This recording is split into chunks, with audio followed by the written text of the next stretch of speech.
दिल्ली में यमुना के किनारे ये खादर का इलाका है। Mayur Vihar phase 1 metro station से मुश्किल से 1 किलोमीटर की दूरी पर आज़ादी के 73 साल बाद भी यहाँ इस इलाके में रहने वाले बच्चों के लिए शिक्षा उतनी सुलभ नहीं है जितनी बाकी जगहों में है। लॉकडाउन के दौरान स्कूल्स में क्लासेस ऑनलाइन होनी शुरू हो गई। यहाँ पे सभी बच्चों के घर में स्मार्टफोन्स नहीं हैं। बहुत से बच्चे ऐसे हैं जिनके माँ बाप स्मार्टफोन नहीं खरीद सकते हैं। उनके लिए स्कूलों ने एक उपाय भी निकाला, उन्हें कोर्स मटेरियल प्रिंट करके दिया जा रहा है। लेकिन वहीं पे बच्चों का ये भी कहना है कि घर ला करके मटेरियल खुद से पढ़ने में उन्हें कई बार चीज़ें समझ में नहीं आती हैं। मैम समझ में नहीं आता ऑनलाइन। मैम देती है, मैम जो क्लास में पढ़ाती थी वो तो समझ में आता था। मैम खुद से पढ़ाती थी, अब समझ में नहीं आता है थोड़ा बहुत। अच्छा, दिक्कत होती है। तो अगर दिक्कत होती है फिर मतलब किसी से पूछने के लिए कोई मिलता नहीं है। हाँ, तुमको भी होती है दिक्कत? Yes ma'am. क्या दिक्कत है? उसमें हमें कुछ समझ में नहीं आता, समझ नहीं आता उनमें। तुम्हें भी दिक्कत होती है? कुछ उसमें वर्ड नहीं होते हैं जैसे समझ में नहीं आते हैं। हाँ, कुछ ज़्यादा बड़ा इसीलिए तो फिर लगता है कि टीचर से पूछ लेते क्लास हाँ। में होते तो। लॉकडाउन में हम क्या कहते हैं, उधर जाते हैं, अपने स्कूल में लेने जाते हैं क्या पेपर। हाँ, फिर अपने घर पे आके करते हैं, फिर सोमवार को फिर जाते हैं। अच्छा, तो ऑनलाइन नहीं हो रहे हैं क्लास? नहीं होते हैं मगर हमारी मोबाइल नहीं है इसलिए। अच्छा, तो फिर तुम्हारे पास मोबाइल नहीं है तो फिर तुम्हें जाके हाँ, लेना पड़ता है। और बाकी बच्चे जिनके पास मोबाइल है वो अपने मैम दे देती हैं उन्हें, उस पर व्हाट्सअप कर देती हैं। तुम कौन से स्कूल में हो? वो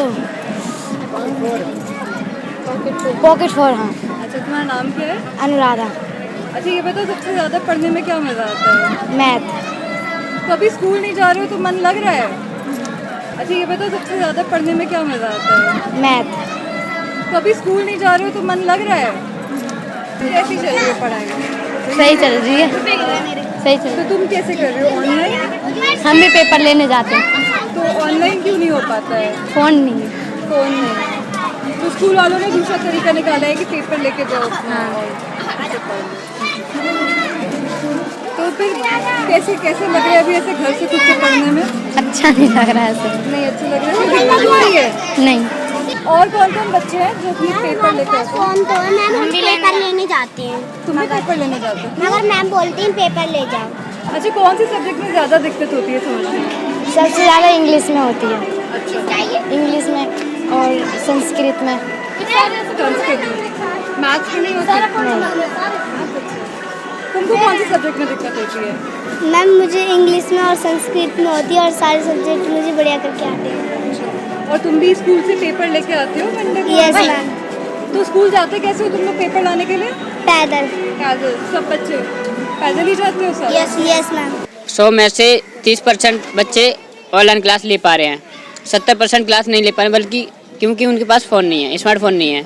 उनके माँ बाप किसान हैं, उनके पास स्मार्टफोन चलाने नहीं आता, गरीब लोग हैं, और उनके माँ बाप शिक्षित भी नहीं हैं। तो बच्चों के लिए ये प्रॉब्लम हो रही है कि यहाँ पर कोई सुविधा नहीं है, लाइट का प्रॉब्लम है। अभी ऑनलाइन काम भेज रहे हैं तो कुछ बच्चों के लिए इतना हार्ड काम है कि वो खुद नहीं कर पाते, नहीं समझ पाते हैं। यहाँ पर हम ट्यूशन पढ़ा रहे हैं तो हम लोग तो जितने बच्चे हमारे पास आ रहे हैं पढ़ने के लिए तो उनके लिए हम समझा देते हैं कि बच्चे इस तरह से करना है। जो बच्चे ट्यूशन पढ़ने कहीं नहीं जा रहे हैं वो किस तरह से काम कर सकते हैं। तो मैं इतना गुजारिश करना चाहूँगा टीचर लोगों से कि जो सीट देते हैं, वर्कशीट देते हैं, उनके लिए पहले समझाएं बच्चों के लिए, फिर उन्हें घर के लिए दें। जहां पर कोविड-19 पैंडेमिक में अभी तक स्कूलों को वापस खोलने के ऊपर में सरकार ने फैसला नहीं लिया है और ऑनलाइन क्लासेस ही एकमात्र तरीका रह गए हैं, ऐसे में डिजिटल डिवाइड यानी कि वो लोग जिनके पास डिजिटल इक्विपमेंट्स नहीं हैं, स्मार्टफोन्स नहीं हैं, लैपटॉप्स या कंप्यूटर्स नहीं हैं, उनके लिए शिक्षा एक दुर्लभ चीज़ बनकर रह गई है। अंजलि ओझा, गो न्यूज़।